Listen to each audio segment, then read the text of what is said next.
Eu nunca fui um cara muito religioso, mas o que aconteceu comigo naquele dia, eu nunca esqueci até hoje. Muitos podem achar que é mentira minha, mas só eu sei o que presenciei. E se esse vídeo apareceu para você, é um sinal de que você precisa assistir até o final. Ah, e não esquece de se inscrever no canal. O ronco do motor já não me fazia companhia há muito tempo. Depois de 23 anos na boleia, aquele som tinha virado silêncio, igual ao resto da minha vida. Era mais uma noite na BR-242, em algum lugar entre Barreiras e Luiz Eduardo Magalhães, na Bahia. O relógio digital marcava 23h47 e a chuva começava a engrossar, formando cortinas d'água que meus faróis mal conseguiam atravessar. Passei a mão pelo rosto cansado, sentindo a barba por fazer arranhar minha palma.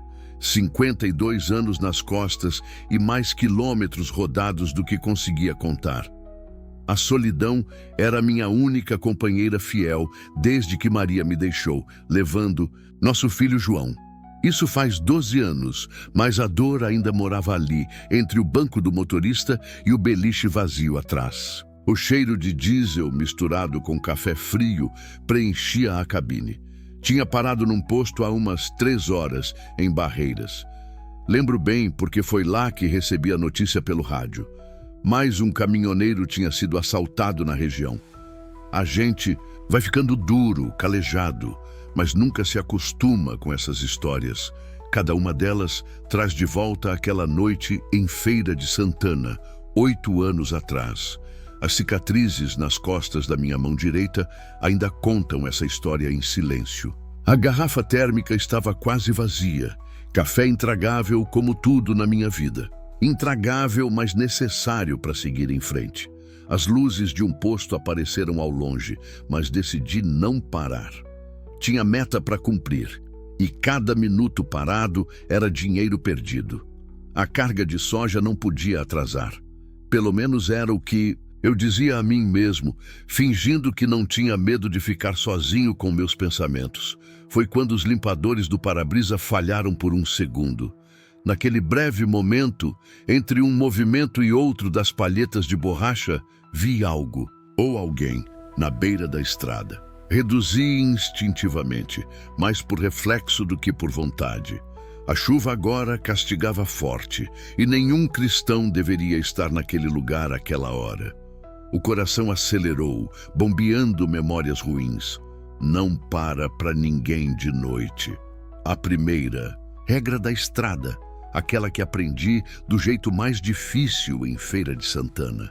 Naquela noite também chovia. Também havia alguém pedindo ajuda. Também senti aquele aperto no peito, aquela vontade idiota de ser solidário. Passei direto, os nós dos dedos brancos de tanto apertar o volante. Mas algo me incomodou no retrovisor. A figura continuava lá, imóvel sob a chuva. Não era um pedinte comum. Estava bem vestido, uma camisa clara que reluzia mesmo naquela escuridão. Não carregava mochila, não acenava desesperado. Apenas aguardava. Vai se arrepender, José. Pensei comigo mesmo, enquanto meu pé direito encontrava o freio quase que por vontade própria. O asfalto molhado gemeu sob as rodas do caminhão. Dei ré devagar, contando mentalmente quantas balas uma arma pode carregar, quantos golpes um homem pode suportar, quantos anos de solidão uma decisão errada pode custar. Parei exatamente onde a figura estava. Abaixei o vidro alguns centímetros, deixando entrar o cheiro de terra molhada e mato, cheiro de sertão debaixo de chuva. Minha mão direita descansava perto da marreta que guardo entre os bancos. Velho hábito. Boa noite, amigo. A voz veio calma, como se não estivesse debaixo daquele temporal. Poderia me dar uma carona até o próximo posto? Hesitei. Aquela voz tinha algo diferente. Não era sotaque. E olha que depois de tanto tempo na estrada, conheço todos os sotaques desse Brasil. Era outra coisa. Uma paz que não combinava com a situação, um tom que parecia feito de luz. Deixa eu ver suas mãos primeiro, exigi, tentando soar mais duro do que estava me sentindo. Ele ergueu as duas mãos na altura do rosto, sorrindo. Um sorriso que iluminou a cabine mais que meus faróis. E foi aí que notei. Suas roupas estavam secas, completamente secas, como se a chuva não tivesse coragem de tocá-las. "Pode me chamar de Gabriel", ele disse, ainda sorrindo.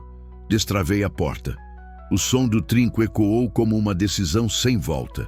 Gabriel subiu na cabine com uma elegância que não combinava com a situação. Nenhum respingo de lama, nenhum sinal da tempestade que caía lá fora. Acomodou-se no banco do passageiro como quem chega em casa depois de um longo dia. Não carregava mochila, celular, carteira, nada além de um pequeno terço de madeira enrolado no pulso direito. Liguei o caminhão, tentando ignorar o frio na espinha. O som do motor pareceu diferente agora, como se até ele percebesse que algo extraordinário estava acontecendo. "Tá indo para onde?", perguntei, mais por hábito que por curiosidade. "Estou indo exatamente para onde preciso estar, José", ele respondeu, olhando a estrada como quem lê um livro familiar. "E você também está." Engoli em seco. Não tinha dito meu nome a ele. "Como sabe?" "Seu nome", Gabriel completou, ainda olhando para a frente. "Sei muitas coisas sobre você, José. Sei que nasceu em Jequié, que sua mãe rezava todo santo dia para você largar essa vida de estrada. Sei que você guarda a foto do João atrás do painel, mas faz anos que não tem coragem de olhar para ela." Minhas mãos tremeram no volante. A marreta entre os bancos agora parecia um brinquedo inútil. "Se você é algum tipo de assaltante..." Minha voz saiu rouca. "Pode levar o caminhão, a carga, o que quiser. Só..." Gabriel riu. Não uma risada de deboche, mas algo musical como sinos de igreja. "Não vim tomar nada de você, José. Pelo contrário." Seus dedos corriam pelas contas do terço suavemente. "Vim devolver algo que você perdeu faz tempo." E o que seria? A fé. O silêncio que seguiu aquela palavra pesava mais que toda a carga de soja que eu carregava. Gabriel continuou. "Você se lembra da última vez que rezou? Foi naquela noite em Feira de Santana. Você sangrava muito, jogado no acostamento, e sussurrou: 'Meu Deus, não me deixa morrer assim.' Mas não morreu. Sobreviveu para contar a história. Só que nunca contou, né? Guardou tudo aqui dentro, igual guarda tanta coisa." Freiei bruscamente, fazendo os pneus cantarem na pista molhada. O coração batia tão forte que chegava a doer. "Como você sabe disso tudo? Quem é você?" Gabriel virou-se para mim. Seus olhos, meu Deus, seus olhos brilhavam como estrelas num céu sem nuvens. "Sou aquele que ouviu sua prece naquela noite, e todas as outras que você não teve coragem de fazer depois." A chuva diminuía lá fora, mas dentro da cabine o ar ficava cada vez mais denso. Gabriel girava as contas do terço entre os dedos, o som suave da madeira marcando um ritmo que parecia embalar minhas memórias. Ele começou a falar sobre minha vida como quem folheia um álbum de fotografias há muito guardado. 23 de março de 2012, ele disse olhando para a estrada escura. Hospital São Vicente, em Jequié, 3h47 da manhã. Meu coração falhou uma batida. Aquela data, o nascimento do João, sussurrei. Exato. A enfermeira colocou ele nos seus braços e você ficou paralisado de medo. Era tão pequeno, né? 5,2 kg. Cabelo pretinho, igual ao da Maria. E aquele cheiro talco Johnson's de bebê. A marca mais barata porque o salário estava curto naquele mês. Minhas mãos apertaram o volante. Como ele podia saber desses detalhes? Suas pernas tremiam tanto. E quando foi registrar ele, Gabriel continuou, sua voz misturando-se ao som da chuva. O escrivão até perguntou se você estava passando mal, mas não era doença, era emoção. Era o peso daquela responsabilidade toda. Eu prometi... Minha voz falhou. Prometi que ia ser diferente do meu pai. Sim, jurou que nunca ia abandonar o filho que estaria presente em cada momento importante, que ele nunca ia sentir o que você sentiu quando seu pai partiu. E falhei, murmurei, sentindo o gosto amargo das palavras se misturando com lágrimas, que nem percebi que caíam. Gabriel virou-se para mim, seus olhos brilhando de um jeito sobrenatural. Falhou, porque teve medo de acertar, José. O medo, às vezes, fala mais alto que o amor, mas isso não significa que o amor deixou de existir. Continuamos pela estrada, os faróis cortando a escuridão cada vez mais rarefeita. O asfalto molhado refletia as luzes como um espelho partido, multiplicando os pontos de luz na noite. Lembra daquela quinta-feira em Patos, na Paraíba? Gabriel perguntou, como se estivesse lendo um livro invisível.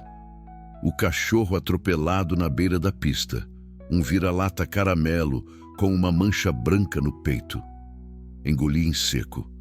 Aquela noite, você parou o caminhão.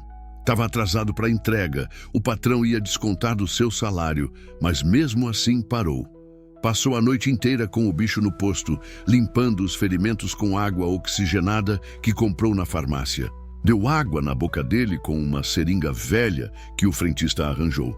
O pintado, falei, a memória voltando como um soco. Era assim que o dono do posto chamava ele. E você nunca contou essa história para ninguém, nem quando o dono ofereceu dinheiro como agradecimento. Recusou. Pegou seu caminhão e seguiu viagem.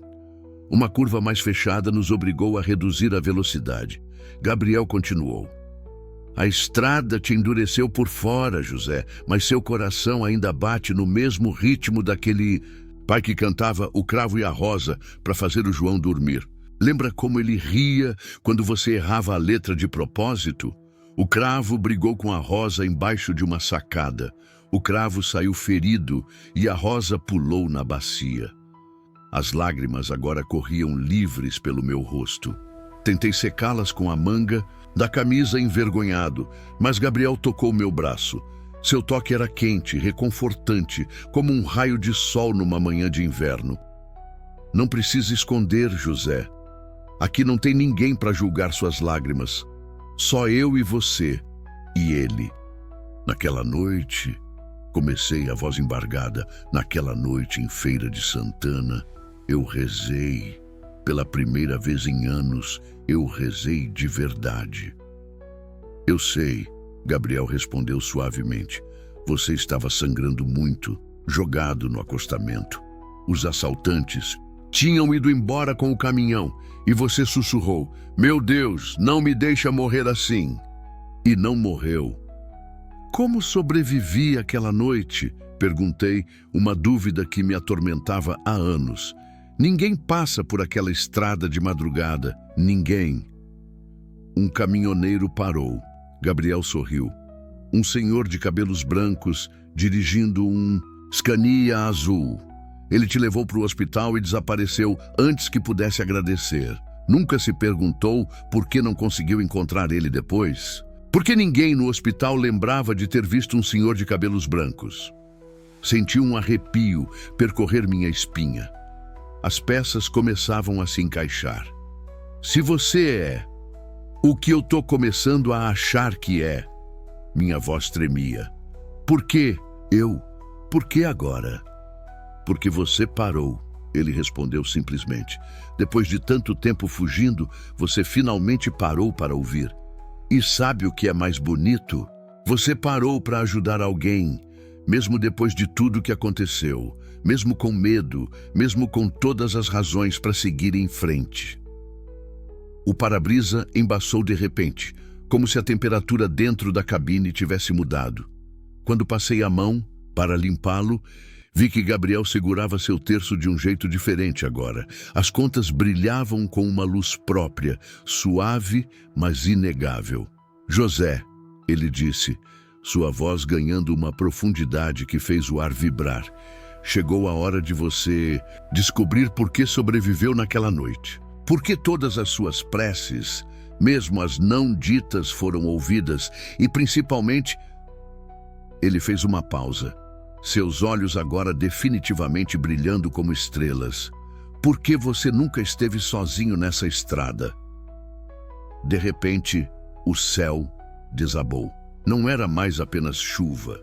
Era como se todas as águas represadas no céu tivessem decidido cair de uma vez. Os raios cortavam o horizonte como facas de luz, tão próximos que dava para sentir o cheiro de ozônio no ar. O rádio, que estava num volume baixo tocando Boate Azul, começou a chiar como se estivesse possuído. Eu conheço essa música, Gabriel comentou, sua voz mudando de tom. Havia algo diferente agora. Não era mais apenas serenidade. Havia urgência. Foi a última que você ouviu com seu pai, naquela tarde em que ele partiu. Você tinha 11 anos. Um trovão especialmente forte fez o caminhão inteiro tremer. O rádio chiou mais forte e depois morreu completamente, como se a própria natureza quisesse garantir que eu só ouvisse a voz do meu passageiro. Precisamos parar, Gabriel, disse, e agora sua voz carregava algo de comando divino. Tem algo que você precisa ver, algo que espera por você há 12 anos. Através da cortina de água que caía, avistei as luzes fracas de um posto antigo à direita. O lugar parecia meio abandonado, daqueles que só servem de parada de emergência para os caminhoneiros mais desesperados. O pátio de terra tinha virado um lamaçal vermelho sangue, mas ainda servia de abrigo. Ali, Gabriel apontou, embora eu já tivesse visto, o posto São Miguel. Meu coração falhou uma batida. Aquele nome, por que parecia familiar? Manobrei o caminhão com dificuldade, sentindo os pneus deslizarem no barro como se estivessem patinando no gelo. O para-brisa embaçava mais rápido que os limpadores conseguiam dar conta. Era como se o mundo lá fora estivesse se desfazendo, em água, se transformando em algo diferente, algo mais antigo, algo mais sagrado. Cuidado com a valeta, Gabriel alertou, segundos antes que eu passasse por cima de um buraco que não tinha visto. Essa mesma valeta quase pegou seu pneu da última vez que esteve aqui. Última vez. E perguntei, mas no fundo do meu estômago, um peso começava a se formar. Uma memória tentando emergir. Você sabe quando foi, José. Só não quer lembrar. Mal estacionei, Gabriel abriu a porta. A chuva continuava caindo violentamente, mas era como se não pudesse tocá-lo. As gotas desviavam dele como se houvesse uma redoma invisível o protegendo. Sua camisa branca continuava imaculada, refletindo uma luz que não vinha de lugar nenhum. Venha comigo, ele disse, e não era um pedido. Chegou a hora. Hora de quê? De perdoar a si mesmo. Desci do caminhão, sentindo o impacto gelado da chuva me encharcando instantaneamente. O barro sugava minhas botas a cada passo, como se a própria terra tentasse me impedir de seguir, ou talvez me puxasse para algo que eu precisava enfrentar. A placa antiga do posto ainda estava lá, as letras desbotadas pelo tempo. Posto São Miguel, descanso do viajante. Abaixo, mais apagado ainda, café e prece a qualquer hora. Gabriel caminhava à minha frente, seus passos não deixando marcas. No barro, a única luz vinha dos relâmpagos ocasionais e de uma lâmpada solitária que piscava na entrada da antiga loja de conveniência. As prateleiras vazias projetavam sombras nas paredes descascadas, criando formas que pareciam dançar com cada novo clarão. O cheiro de mofo se misturava com algo mais antigo. Incenso, talvez, daqueles de igreja. Ou talvez fosse apenas minha memória pregando peças. As janelas quebradas deixavam a chuva entrar em alguns pontos, formando pequenas poças no chão de cimento manchado. Por que me trouxe aqui? Perguntei, minha voz quase sumindo sob o barulho da tempestade. Gabriel não respondeu imediatamente. Em vez disso, caminhou até um canto específico da loja. Com um movimento suave, acendeu uma vela que eu não tinha visto antes. A pequena chama dançou nas paredes, revelando algo que fez meu coração ir parar. Um altar improvisado com uma imagem de São Cristóvão, o padroeiro dos viajantes. Mas não era só isso. Ao lado da imagem havia uma foto antiga, amarelada e manchada pela umidade. Nela, um homem mais jovem segurava um bebê no colo. Atrás dele, uma mulher sorria, o tipo de sorriso que só existe quando se tem o mundo inteiro nos braços. Era eu, Maria e João. "Você deixou essa foto aqui", Gabriel disse suavemente, a luz da vela refletindo em seus olhos de um jeito sobrenatural. "Na noite em que decidiu que era melhor desaparecer do que enfrentar seus medos. A noite em que transformou essa estrada na sua penitência." As pernas fraquejaram. As memórias que eu tinha trancado tão fundo dentro de mim começaram a transbordar como a chuva lá fora. "Meu Deus", sussurrei, caindo de joelhos.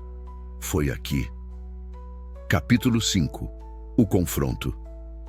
"Foi aqui que você parou naquela noite", Gabriel disse, sua voz ecoando nas paredes vazias do posto. "Há 12 anos, quando decidiu que era melhor fugir do que enfrentar seus medos. Era uma noite parecida com essa, não era? Também chovia. Ainda de joelhos no chão frio, olhei em volta. As memórias voltavam como flashbacks de um filme que eu tinha me forçado a esquecer. A disposição das prateleiras era diferente agora, mas o balcão ainda estava no mesmo lugar. O mesmo balcão onde apoiei minhas mãos tremendo naquela noite. A moça do caixa se chamava Aparecida. Gabriel continuou caminhando lentamente pelo espaço. "Ela viu seus olhos vermelhos quando você comprou aquele café e a bolacha Cream Cracker. Perguntou se estava tudo bem e você mentiu. Disse que era só cansaço." "Como você pode saber?" Minha voz falhou. "Sei também o que você carregava no bolso." Ele se aproximou, seus passos não fazendo barulho no chão molhado. "O desenho que João tinha feito na escola. Um caminhão azul, igual ao seu antigo Mercedes. Ele tinha escrito para o melhor pai do mundo com aquela letra torta de criança. As lágrimas agora se misturavam com a água da chuva que pingava do meu cabelo. Gabriel se ajoelhou na minha frente, seus olhos brilhando com uma luz que não vinha dos relâmpagos lá fora. "Você rasgou o desenho aqui mesmo, neste chão. Rasgou porque não aguentava o peso daquelas palavras. Melhor pai do mundo. Como podia ser o melhor pai se estava sempre na estrada? Se perdia as apresentações da escola, os aniversários, os domingos de futebol. Eu não merecia." Solucei. "Não merecia o quê, José? O amor do seu filho? O perdão da Maria? Ou será que não merecia a chance de ser melhor do que seu próprio pai foi?" Aquela última frase foi como uma facada. Meu pai... Quanto tempo fazia que não pensava nele? Que não lembrava do dia em que ele também partiu, deixando apenas uma nota curta na mesa da cozinha? "Você repetiu a história", Gabriel disse, mas não havia acusação em sua voz. Apenas uma tristeza profunda, quase divina. "Mas diferente do seu pai, você fugiu por amor. Um amor tão grande que te assustou, tão grande que você achou que não estava à altura dele." Um trovão especialmente forte sacudiu o posto inteiro. Na luz do relâmpago, vi algo diferente no rosto de Gabriel, algo que me fez tremer. Não era mais apenas o rosto sereno do homem que tinha encontrado na estrada. Era algo mais antigo, mais poderoso. Como eu pude? As palavras escaparam entre soluços.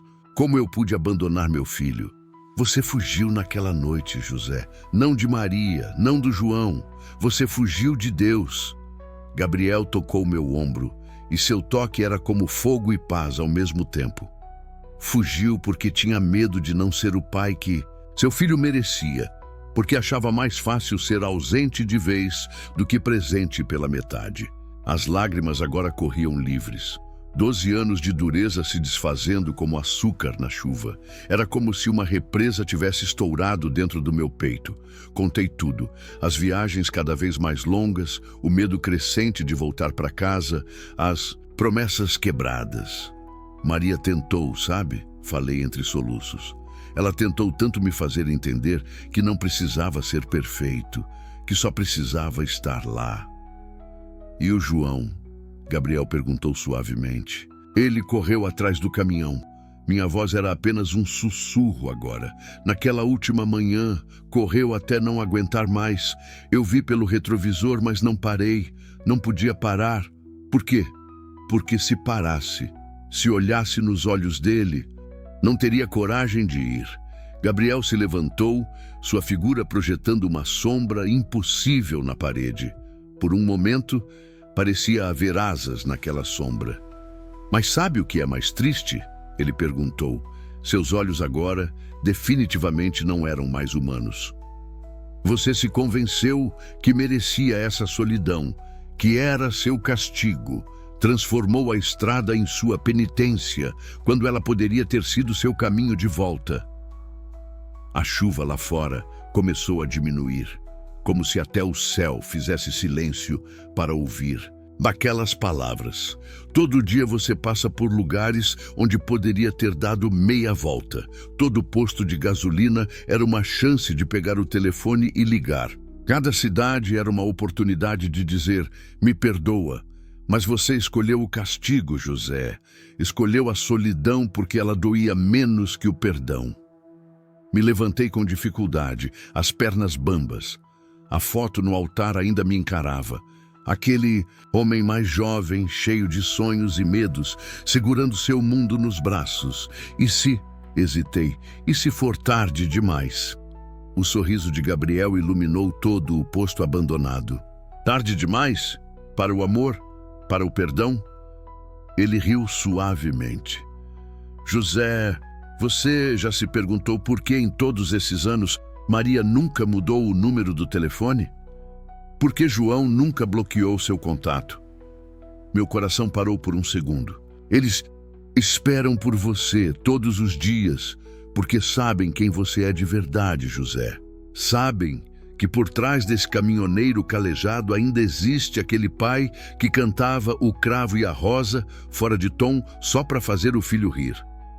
Naquele momento, algo dentro de mim, algo que estava quebrado há tanto tempo que eu nem lembrava, como era inteiro, começou a se curar.